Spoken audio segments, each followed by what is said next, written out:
நம்ம பாட்டி, அம்மா, அக்கா, தங்கைகள், ஒவ்வொரு வீட்டுல இருக்கிற பெண் குழந்தைகள், இவங்க எல்லாருக்குமான பாதுகாப்பை உறுதி செய்வோம்னு சொன்னோம்.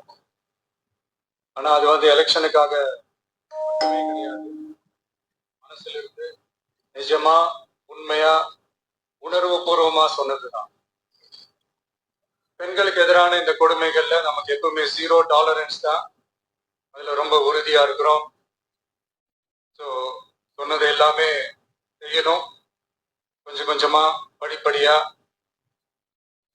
அதை செயலை கொண்டு வரணும். அதுல ரொம்ப தெளிவா இருக்கிறோம்.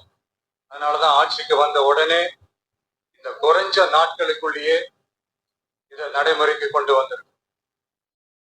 தமிழ்நாட்டில் இருக்கிற பெண்கள், பெண் குழந்தைகள் எல்லாருமே பாதுகாப்பா. இங்க ஸ்டாப் பண்ணிப்போம். ஆட்சி பாத்தீங்கன்னா கிட்டத்தட்ட 30 டேஸ்லயே இந்த சிங்கப்பெண் சிறப்பு படையன் அவரோட அரசியல் வாக்குறுதியில ஒண்ணு பாத்தீங்கன்னா இப்ப முதலமைச்சர் விஜய் உடனே பாத்தீங்கன்னா நிறைவேற்றிருக்காங்க. இப்ப நம்ம டைரக்டா வீடியோக்குள்ள போயிடலாம். தன்னம்பிக்கையோட இருக்கணும். அதுக்கான முதல் கட்டம் தான் இந்த ஸ்டெப்.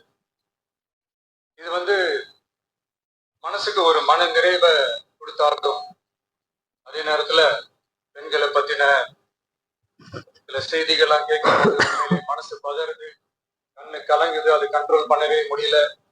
ஏன்னா நடக்கிற கொடுமைகள்லாம் யாருக்குங்க? நம்ம குடும்பத்தை சேர்ந்தவங்க தானே. எப்படி மனசு பதறாம இருக்கும்? அதனால பெண்களுக்கு எதிராக இதெல்லாம் ஏன் நடக்குது, எதுக்கு நடக்குதுன்றது மற்றவங்க மாதிரி ரீல்ஸ்லயும் இன்ஸ்டாலையும் தேடிட்டு இருக்க முடியாது. ரியாலிட்டிய புரிஞ்சுக்கணும். இந்த பிரச்சனைகள்லாம் ஏன் நடக்குது அப்படின்றத அனலைஸ் பண்ணி பார்க்கும்போது சுத்தி பாத்தீங்கன்னா ஒரே இடத்துலதான் நிக்குது. போதை பொருள் நடமாட்டம். அதை வேரோட பிடுங்கி எறியணும். இது 2026 போன மாசம் மே மாசம் 10ஆம் தேதி இந்த பிரச்சனை புதுசா முளைச்சு வந்துடல. இது பல வருஷமா இருக்கிற பிரச்சனை.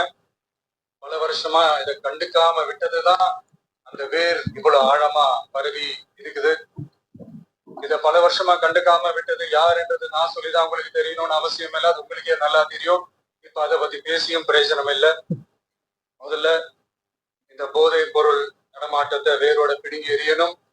அப்படி எரிஞ்சாதான் இந்த பெண்களுக்கான இந்த சேஃப்டி ரொம்ப ஸ்ட்ராங் ஆகும். இது ரெண்டுமே ஸ்ட்ராங் ஆனாலே ஆட்டோமேட்டிக்கா சட்டம் ஒழுங்கும் சரியாகும். இந்த 3 விஷயம் சொன்னல, இந்த போதை பொருள் நடமாட்டம், பெண்களுக்கு எதிரான இந்த கொடுமை, இந்த சட்டம் ஒழுங்கு, இது 3மே ஒண்ணுக்கு ஒண்ணு இன்டர்லிங்க் தான். இதுவும் இப்ப புதுசா வந்த பிரச்சனை கிடையாது. பல வருஷமா இன்டர்லிங்க்டா தான் இருக்குது.